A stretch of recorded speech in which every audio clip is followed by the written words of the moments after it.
तिमी जन्मियो झेलभित्र ढोका पाली निधाई बिचिरो भन्नु नभएको कृष्ण तिम्रो दिव्य ज्योति चन्द्रमोहर कति सुभाको देवकीको कागमा नानी थियौ यशोदालाई आमा नै मानिदेऊ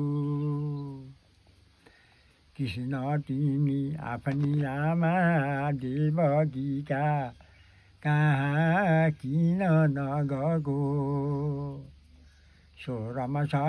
गोपिनीलाई नचायौ